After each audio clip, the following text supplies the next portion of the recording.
দিনটি ছিল গত বছরের 29 ডিসেম্বর। লোকেশন স্বরূপনগর। সকাল 7টায় ঘুম থেকে উঠে 2 ঘন্টা জার্নি করে চোখ দোলতে যখন টাইম মতো লোকেশনে এসে পৌঁছে দেখি ক্লায়েন্টের বাড়ি থেকে তখনও রিসিভ করার জন্য কেউ এসে পৌঁছায়নি। তখন ব্যাগের উপর বসে থাকা ছাড়া আর কী বা করতে পারি। যাই হোক, বেশ কিছুক্ষণ অপেক্ষা করার পর অবশেষে লোকেশনে পৌঁছালাম এবং পৌঁছে জানতে পারলাম যেহেতু দিনের বেলার অনুষ্ঠান তাই ক্লায়েন্ট একদমই নো মেকআপ, একটি সফট লুক চেয়েছে। তো চলো আজকে তোমাদের সাথে শেয়ার করে নিই কী করে একদম মিনিমাল প্রোডাক্ট ইউজ করে একটি নো মেকআপ লুক ক্রিয়েট করে ফেলবো। প্রথমেই স্কিনটাকে ভালো করে প্রেপ করার জন্য টোনার এবং দুটো হাইড্রেটিং স্প্রে অ্যাপ্লাই করে নিয়ে ময়শ্চারাইজার অ্যাপ্লাই করে নিলাম। দেন স্কিনটাকে গ্লোয়িং রাখার জন্য একটি লিকুইড হাইলাইটার অ্যাপ্লাই করে নিলাম।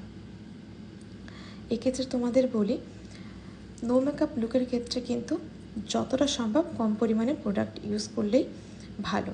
তো সেক্ষেত্রে আমি একদম লাইট করে একটু কারেক্টার ইউজ করে নিয়েছিলাম আর তারপরে আইব্রোটা ড্র করে নিলাম। নো মেকআপ লুকের ক্ষেত্রে আমাদের কিন্তু সবসময় মাথায় রাখতে হবে আমরা যতটা পরিমাণে পারবো লিকুইড প্রোডাক্ট ইউজ করব।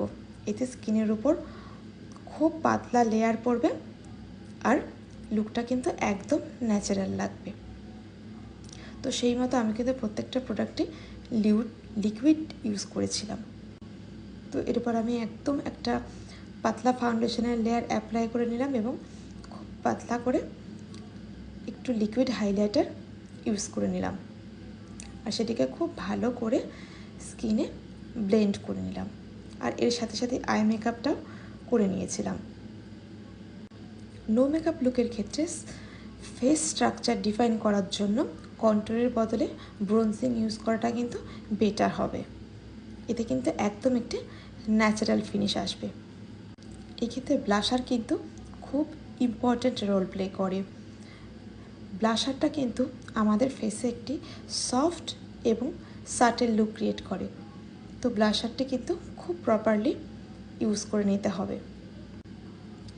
এক্ষেত্রে হাইলাইটার কিন্তু একদম অল্প পরিমাণে ইউজ করতে হবে, তবে সেটি খুব ভালোভাবে স্কিনের সাথে ব্লেন্ড করে দিতে হবে, কারণ হাইলাইটারটি স্কিনের সাথে যত ভালোভাবে ব্লেন্ড হবে লুকটি কিন্তু ততটাই ন্যাচারাল লাগবে এবং গ্লোয়িং লাগবে।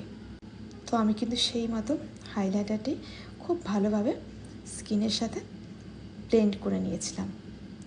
তারপর লিপটাও ড্র করে নিলাম এবং তোমরাই দেখো আমি কত অল্প সময়ে অল্প প্রোডাক্ট ইউজ করে একটি ন্যাচারাল লুক ক্রিয়েট করে নিলাম। এরপর বাকি কাজগুলো সেরে নিলাম, হেয়ার স্টাইলটা কমপ্লিট করে নিলাম এবং ফ্লাওয়ার ডেকোরেশন করে নিলাম।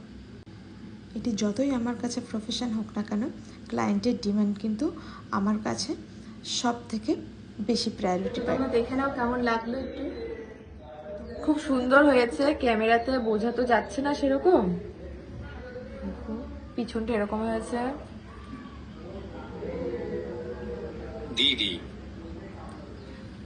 খুব ভালো লাগছে, চুলটাও খুব সুন্দর হয়েছে দেখো। তোমার কেমন লাগছে? আর আমার তো খুব ভালো লেগেছে, আর তোমরাই বলবে কেমন লেগেছে আমাকে, ঠিক আছে?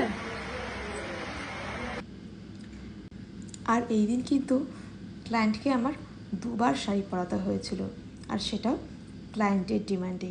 ওই যে বললাম, ক্লায়েন্টের ডিমান্ডে আমার কাছে সব থেকে আগে।